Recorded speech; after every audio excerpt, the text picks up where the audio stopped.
పిత పుత్ర పవిత్రాత్మ నామమున ఆమేన్. ప్రభువు మీతో ఉందురుగాక.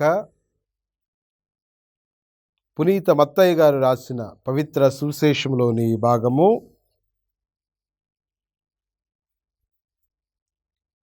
పునీత మత్తయి గారు రాసిన శుభవార్త 23వ అధ్యాయము 23వ వచనం నుండి 26వ వచనం వరకు.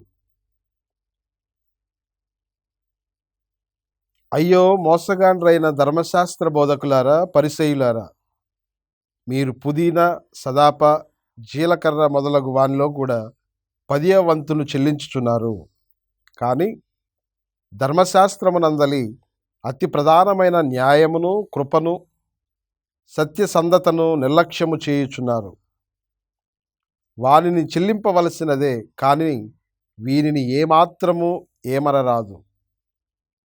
అందులైన మార్గదర్శకులారా, మీరు వడపోసి దోమను తీసివేసి ఒంటెను దిగమింగుచున్నారు. అయ్యో వంచకులైన ధర్మశాస్త్ర బోధకులారా, పరిసయ్యులారా, మీరు గిన్నెను పళ్ళెమును బాహ్య శుద్ధి చేయుదురు, కానీ మీ అంతరంగము పూర్తిగా దౌర్జన్యముతోనూ దురాశతోనూ నిండియున్నది.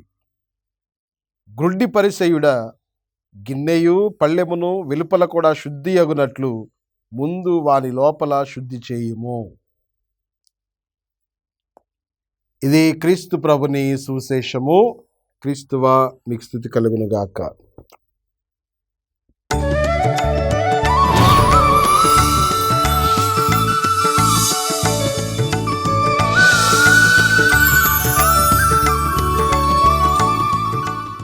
దివ్యవాణి టీవీ వీక్షకులందరికీ ప్రభు అయిన యేసుక్రీస్తు నామములో శుభాభివందనములు. క్రీస్తునాథుని యందు ప్రియ సహోదరి సహోదరులారా, ఈరోజు క్రీస్తు ప్రభు తన సువార్త పరిచర్యలో, దైవరాజ్య స్థాపనలో భాగంగా వీటికి అడ్డంకులుగా ప్రజలను మభ్యపెడుతున్నటువంటి పరిసయ్యులను, ధర్మశాస్త్ర బోధకులను చాలా గట్టిగా హెచ్చరించినటువంటి మాటలను మనం ఈరోజు సువిశేషంలో ఆలకించుతూ ఉన్నాం. వారు చిన్న చిన్న విషయాలను గురించి జాగ్రత్త వహిస్తూ ఉన్నారు, కానీ ధర్మశాస్త్రంలో అతి ప్రాముఖ్యమైనటువంటి న్యాయమును, కృపను, విశ్వాసమును గురించినటువంటి జాగ్రత్త ఏమాత్రము కూడా పాటించట్లేదు అని ప్రభు వాపోతూ ఉన్నారు. ప్రియ సహోదరి సహోదరులారా, చిన్న విషయాలు, పెద్ద విషయాలు, ప్రభు ఈరోజు చెప్తూ ఉన్నట్లుగా ఈ పరిసయ్యులు, ధర్మశాస్త్ర బోధకులు దేవాలయానికి వారు చెల్లించేటువంటి 10వ వంతులో భాగంగా పుదీనాను చెల్లిస్తారు. సదాప, జీలకర్ర అనేటువంటి చిన్న చిన్న పంటలను బట్టి కూడా వాళ్ళు దేవునికి ఈ 10వ వంతు భాగాన్ని చెల్లించడానికి సముఖంగా ఉన్నారు. కానీ వీనన్నిటికంటే ప్రాధాన్యమైనటువంటి న్యాయమును, సత్యమును, ధర్మాన్ని, విశ్వాసాన్ని పాటించడంలో వీరందరూ కూడా వెనుకంజ వేస్తూ ఉన్నారు. ప్రజలకు చాలా ప్రాముఖ్యమైనటువంటి, దేవునికి అంగీకారయోగ్యమైనటువంటి వీటిని పాటించడంలో ఈ యొక్క ధర్మశాస్త్ర బోధకులు, పరిసయ్యులు కూడా ఇదిగో చాలా నిర్లక్ష్యతను వహిస్తూ ఉన్నారని ప్రభు చెప్తూ ఉన్నారు. ప్రియ సహోదరి సహోదరులారా, మన యొక్క జీవితాలలో కూడా ఇది చాలాసార్లు నిజమే కదా అనిపించేటువంటి విధంగా ఉంటూ ఉంటుంది. ఒకసారి మనము ఆత్మ పరిశీలన చేసుకుంటే, ప్రార్థన చేయాలి, దేవాలయానికి వెళ్ళాలి, దాన ధర్మాలు చేయాలి, అదేవిధంగా ఉపవాసం చేయాలి. ఇవన్నీ కూడా క్రైస్తవులుగా మనం చేయవలసినటువంటి పనులే. కానీ వీటిని మించి ప్రియ సహోదరి సహోదరులారా, మనము ఇతరులను క్షమించాలి, ఇతరులకు అన్యాయం చేయకూడదు, ఇతరులకు ఇదిగో ప్రేమను పంచేటువంటి విధంగా ఉండాలి, ఇతరులను గౌరవించాలి, ఇతరులను ఆదుకోవాలి, ఇతరులను శత్రువుల కోసము ప్రార్థన చేయాలి. అదేవిధంగా హింసించబడుతున్నటువంటి వారి కొరకు మనం ఎల్లప్పుడూ కూడా మన చేయూతను అందించేటువంటి విధంగా ఉండాలి అని ఈ రోజున ప్రభువు చెప్పేటువంటి మాటల్లో ఉన్నటువంటి అర్థం. ప్రియ సహోదరులారా, ఇవేమీ కూడా లేకపోతే మన యొక్క క్రైస్తవ జీవితం ఎలా ఉంటుందో యాకోబు గారు రాసినటువంటి పత్రికలో 2వ అధ్యాయము 17వ వచనంలో మనం వింటూ ఉన్నాం. క్రియలు లేనటువంటి విశ్వాసము నిర్జీవము. దేవాలయానికి వెళ్ళి ప్రార్థన చేసి ఉపవాసాలు చేసి అన్నీ చేసిన తర్వాత మనం ఇతరులను క్షమించలేకుండా, ఇతరుల యొక్క బాధను అర్థం చేసుకోలేకుండా, ఇతరులను ప్రేమించలేకుండా, తగినటువంటి ప్రేమను అందించలేకుండా, మనము వారి కొరకు ప్రార్థించలేకుండా ఉన్నాము అంటే, క్షమించలేకుండా ఉన్నాము అంటే మన యొక్క క్రియలు, విశ్వాసము లేనటువంటి క్రియలు నిర్జీవములాగానే ఉంటాయి. మనము నిర్జీవమైనటువంటి క్రైస్తవులుగానే జీవించినట్టు లెక్క. దానినే ప్రభు ఈ రోజున హెచ్చరిస్తూ ఉన్నారు. ఇదిగో ధర్మశాస్త్ర బోధకులారా, పరిసయ్యులారా, మీరు అతి ప్రాముఖ్యమైనటువంటి దానిని వదిలిపెట్టి అనవసరమైనటువంటి వాటి మీద మీ యొక్క ధ్యాసను ఎక్కువగా పెడుతున్నారని ప్రభు హెచ్చరిస్తున్నారు. ఇది మనందరికి కూడా హెచ్చరిక ఈరోజు. ప్రియ సహోదరులారా, క్రీస్తు ప్రభు చెప్తూ ఉన్నారు వారి యొక్క ఉద్దేశాన్ని. దోమను వడబోసి ఒంటెను మింగడము రెండూ అశుద్ధమైనటువంటి కార్యాలే, రెండూ అపవిత్రమే. దీనిలో ఉన్నటువంటి అర్థం ఏంటి అంటే, చిన్న చిన్న తప్పులను మనం పెద్దగా చేసి చూస్తూ మనలో ఉన్నటువంటి అతిపెద్ద దారుణాలను మాత్రము, అతిపెద్ద తప్పులను మాత్రము మనము విస్మరిస్తూ ఉన్నాము అని. అంటే ఇక్కడ చిన్న చిన్న తప్పులు చేయొచ్చు, పెద్ద తప్పులు చేయకూడదు, పెద్ద తప్పులు చేయకుండా ఉండాలి అని కాదు. మనము ప్రియ సహోదరి సహోదరులారా, ఉదాహరణకి దేవాలయంలోనికి వెళ్తాం, దేవాలయం దగ్గరకు వెళ్తాం. అక్కడ చెప్పులు సరిగా లైన్లో పెట్టలేదని మనం కోపగించుకునేటువంటి మనము మన యొక్క కుటుంబ పరిస్థితులు ఏ విధంగా ఉన్నాయి అనేటువంటి దాని గురించి ఆలోచన చేయము.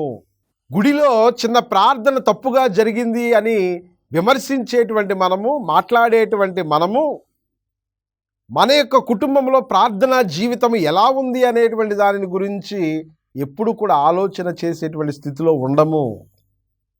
ఇతరులను విమర్శించడానికి మనం ప్రయత్నం చేస్తాము, కానీ మన యొక్క అంతరంగము ఏ విధంగా అశుద్ధముతో నిండి ఉంది అనేటువంటి విషయాన్ని మనము పరిశీలించుకోవటం లేదు అన్నటువంటిది ప్రభుని యొక్క ఉద్దేశం. ప్రియ సహోదరి సహోదరులారా, నీ యొక్క అంతరంగాన్ని నువ్వు శుద్ధి చేసుకోవాలి. ఇది ప్రభు ఈ రోజున మనకిచ్చేటువంటి పిలుపు. 26వ వచనంలో ప్రభు చెప్తూ ఉన్నారు ఏమని? గ్రుడ్డి పరిసయ్యుడా, గిన్నెయు పళ్ళెమును వెలుపల కూడా శుద్ధి అగునట్లు ముందు వాని లోపల శుద్ధి చేయండి. అంతా కూడా పరిశుద్ధంగానే ఉండాలి, అంతా కూడా చక్కగానే ఉండాలి. నీ యొక్క అంతరంగము బాగుంటే నీ యొక్క బాహ్యమైనటువంటి జీవితము చక్కగా ఉంటుంది. ఇది ప్రభు ఈ రోజున ఆ పరిసయ్యులకు, అదేవిధంగా మనందరికి కూడా చెప్తూ ఉన్నారు. నీ యొక్క అంతరంగాన్ని నువ్వు శుద్ధి చేసుకోవాలి, నీ యొక్క ఆలోచనలు నువ్వు శుద్ధి చేసుకోవాలి, నీ జీవిత విధానాన్ని నువ్వు శుద్ధి చేసుకోవాలి, నీ మాటలను శుద్ధి చేసుకోవాలి. నీ యొక్క క్రియలు నీ యొక్క అంతరంగాన్ని బట్టి ఉంటాయని ప్రభు యొక్క ఉద్దేశం. ప్రియ సహోదరి సహోదరులారా, బయటకు మాత్రమే మంచి క్రైస్తవుడిగా మనము కనిపిస్తూ ఉంటాం, కానీ మన యొక్క ఆలోచన విధానము, మన యొక్క ప్రవర్తన, మన యొక్క మాటలు, మన యొక్క క్రియలు అన్నీ కూడా దీనికి వ్యతిరేకంగానే ఎప్పుడూ కూడా కనిపిస్తూ ఉంటాయి. కాబట్టి ప్రియ సహోదరులారా, జాగ్రత్త వహించాల్సినటువంటి అవసరత ఎంతైనా ఉంది. నీ దేవునికి నీ గురించినటువంటి సమస్తము తెలుసు అన్నటువంటి విషయాన్ని ఇక్కడ నువ్వు గ్రహించాలి. నీ యొక్క అంతరంగం ఏంటి, నువ్వు జీవించేటువంటి జీవిత విధానం ఏంటి, నీ లోపల ప్రేమ ఉందా, లేకపోతే కోపము ద్వేషములతో రగిలిపోతూ ఉన్నావా? నువ్వు మాటలు చెప్పినటువంటి విధంగా నిజంగా నీలో ఇతరుల పట్ల ప్రేమ ఉందా, లేదంటే కోపాన్ని లోపల ద్వేషాన్ని పెట్టుకొని పైకి నటిస్తూ ఉన్నావా అనేటువంటిది ప్రియ సహోదరులారా, దేవుడు సమస్తాన్ని ఎరిగి ఉన్నాడనేటువంటి విషయం ద్వారా మనందరికి కూడా మనం గ్రహించవలసినటువంటి విషయం. అందుకే కీర్తనల గ్రంథము 139వ కీర్తన 1వ వచనంలో ఈ విధంగా చెప్పబడుతుంది ఏమని? నేను కూర్చుండుటయు లేచుటయు నీకు తెలియను, నీవు దూరము నుండియే నా ఆలోచనలను గుర్తుపెట్టుదువు. దేవునికి నీ గురించి సమస్తము తెలుసు, నీ యొక్క అంతరంగము తెలుసు, నీ యొక్క జీవిత విధానం తెలుసు, నీవు అంధకారంలో ఉండి చేసేటువంటి పనులు కూడా తెలుసు. కాబట్టి ప్రియ సహోదరులారా, నీ యొక్క అంతరంగాన్ని నువ్వు శుద్ధి చేసుకోవాల్సినటువంటి అవసరత ఉంది. దేవుని ముందు నువ్వు నిర్దోషిగా నిలబడాలి. కీర్తనల గ్రంథంలో 51వ కీర్తన 10వ వచనంలో దావీదు చేసినటువంటి ప్రార్థన మనం చేయాలి. ప్రభువా, నా యొక్క అంతరంగము నుండి నా దోషములను నన్ను శుద్ధి చేయము అని. ఒకానొక కథ ఈ విధంగా ఉంది. ఒక ఇంటి యజమాని తన యొక్క ఇల్లంతా కూడా చాలా శుభ్రంగా పెట్టుకుంటూ ఉంటాడంట. తన గోడలు కావచ్చు, తన యొక్క గచ్చు కావచ్చు, నేలంతా కూడా, ఇంటినంతా కూడా శుభ్రం పెట్టుకుంటాడు. అయితే తన ఇంటి పైన మాత్రము, ఇంటి కప్పుకు మాత్రం ఒక పెద్ద రంధ్రం ఉందంట. వర్షం వచ్చినటువంటి ప్రతిసారి ఆ ఇల్లంతా కూడా గందరగోళంగా తయారవుతుంది, మురికి మురికిగా తయారవుతుంది. ఎన్నిసార్లు శుభ్రం చేశాడో చివరికి తెలుసుకున్నాడు, తన యొక్క లోపము, తన యొక్క ఇంటి యొక్క లోపం ఎక్కడ ఉందంటే ఆ యొక్క ఇంటి పైకప్పు మీద ఉంది. దానిని సరిచేసుకుంటే మిగతావన్నీ కూడా సరి అవుతాయని తను గ్రహించాడు. ఏం చేశాడు? తన యొక్క ఇంటి కప్పును సరి చేసుకున్నాడు. అదేవిధంగా నీ యొక్క జీవితము బాగుండాలి అంటే, నీ యొక్క జీవితము దేవునికి అంగీకార యోగ్యము కావాలంటే, ప్రియ సహోదరి సహోదరులారా, నువ్వు బాహ్యమైనటువంటి అలంకరణలు చేసుకుంటే సరిపోదు, కానీ నీ యొక్క అంతరాత్మను, నీ యొక్క అంతరంగాన్ని, నీ యొక్క మనస్సును, నీ యొక్క హృదయాన్ని నువ్వు శుద్ధి చేసుకోవాలని ఈ రోజున ప్రభువు నీకు చెప్తూ ఉన్నారు. పరిసయ్యులు, ధర్మశాస్త్ర బోధకులు చిన్న చిన్న విషయాల గురించి ఆలోచన చేస్తూ ఉంటారు, కానీ అతి ప్రాముఖ్యమైనటువంటి విషయాలను, పవిత్రంగా జీవించవలసినటువంటి విధానాన్ని వాళ్ళు పక్కన పెడుతూ ఉన్నారని ప్రభు వారిని హెచ్చరిస్తూ ఉన్నారు. ప్రియ సహోదరులారా, న్యాయము జరిపించాలి, ప్రేమను అందించాలి. అదేవిధంగా దేవుని యందు పరిపూర్ణమైనటువంటి విశ్వాసమును కలిగినటువంటి బిడ్డలుగా, దేవుని యొక్క బిడ్డలుగా మనందరం కూడా జీవించాలని ప్రభు ఈ రోజున మనకు తెలియజేస్తూ ఉన్నారు. కాబట్టి ఈరోజు పరిశుద్ధ గ్రంథ పట్టణం ద్వారా మనం ఆలకిస్తూ ఉన్నాము. ఇదిగో నీ జీవితంలో అతి ముఖ్యమైనటువంటిది నీ హృదయ శుద్ధి. ఆ హృదయ శుద్ధిని ప్రభు కోరుకుంటున్నారు. హృదయ శుద్ధి కల వారిని ప్రభు దీవిస్తారు, ఆశీర్వదిస్తారు. హృదయ శుద్ధి కలిగినటువంటి వారు మాత్రమే దేవుని యొక్క దర్శనాన్ని పొందగలుగుతారు. కాబట్టి ఈ రోజున మనము ప్రేమకు, క్షమకు, దయకు, కనికరానికి మన జీవితంలో, మన యొక్క విశ్వాస ప్రయాణంలో పెద్దపీట వేసి దేవునికి మరింత దగ్గరగా, దేవుని యొక్క ప్రియమైనటువంటి బిడ్డలుగా జీవించేటువంటి కృపను, దేవుని యొక్క అంగీకారాన్ని పొందేటువంటి కృపను మనందరికీ కూడా దయచేయమని ప్రార్థన చేసుకుందాం. ప్రభు మనందరినీ దీవించునుగాక. ఆమేన్. చిన్న ప్రార్థన చేసుకుందాము. తలలు వంచండి. కృపాసత్య సంపూర్ణమైన దేవ, దయగల సర్వేశ్వర, మేము అనేకమైనటువంటి సార్లు కపట భక్తులలాగా, ధర్మశాస్త్ర బోధకుల్లాగా, పరిసయ్యుల్లాగా చిన్న చిన్న విషయాలపైన ఆసక్తి కనపరుస్తూ మా యొక్క హృదయాన్ని, మా యొక్క అంతరంగాన్ని శుద్ధి చేసుకోవడంలో విఫలమవుతూ ఉన్నాం. ప్రభువా, మమ్మలను మన్నించి మేమందరము కూడా నీ యొక్క వాక్యానుసారం జీవిస్తూ న్యాయము, దయ, కరుణ, విశ్వాసము అనేటువంటి సుగుణాలను అలవరుచుకొని మా యొక్క సహోదరుల పట్ల ప్రేమను, కనికరాన్ని, మంచితనాన్ని కలిగి జీవించేటువంటి బిడ్డలుగా మమ్మందరిని కూడా దీవించమని మా ప్రభు అయిన క్రీస్తు ద్వారా ఈ మనవి చేయుచున్నాము. ఆమేన్. ప్రభు మీతో ఉందురుగాక. సర్వశక్తి గల సర్వేశ్వరుడు, పితా, పుత్ర, పవిత్రాత్మ మిమ్మందరినీ దీవించి సదా కాచి కాపాడుదురుగాక. ఆమేన్.